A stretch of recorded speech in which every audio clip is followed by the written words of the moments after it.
Hey, Rod Thorson, Classic Hits 1039 WLPO. I got a couple of crazy predictions for you this morning. Number one, many people are going to belly crawl through broken glass to get to the polling place this fall. For an off-year non-presidential election, there's going to be a lot of people vote. And there's a lot that can happen between now and that day, of course. But this whole immigration debate where we're looking in the mirror, doing a little self-examination of conscience, is going to draw a lot of people to the polls, I'm thinking. And I don't know how it's all going to work out, but that's one of my predictions. The other prediction is this. And this is, not so much doom and gloom, because I feel I'm going through the same emotions you are. One minute I want to punch somebody. The next minute I want to grab somebody by the lapels, but don't put your hands on another person.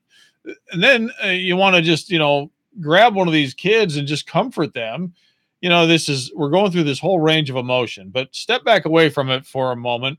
Let's get down to business.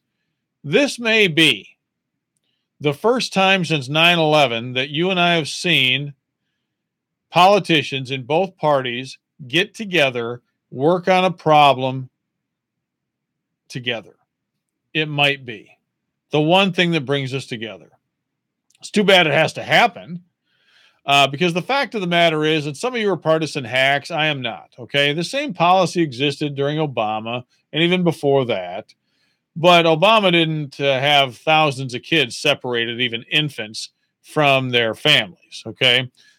And they're being used as leverage to try to get funding for a wall. Okay, I don't know if a wall is going to happen or not, but we're going to work through this.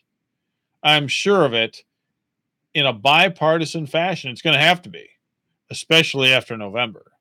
So just maybe, we'll be able to solve a common problem in a bipartisan way. And in the meantime, examine our own conscience and try to look at things through somebody else's point of view, which isn't bad either. So I don't want to be Pollyanna-ish, like everything's great, it'll all be wonderful, because there's a lot of trauma that goes along with getting something done. But here's the other thing that you need to remember in America. Social change doesn't happen easy in America unless there's social tension. We learned that during the Civil War or civil rights days. Yeah, I guess Civil War too. Social change doesn't happen in America unless there's some social tension. People taken to the streets, or the news is just so outrageous that we're not going to take it anymore.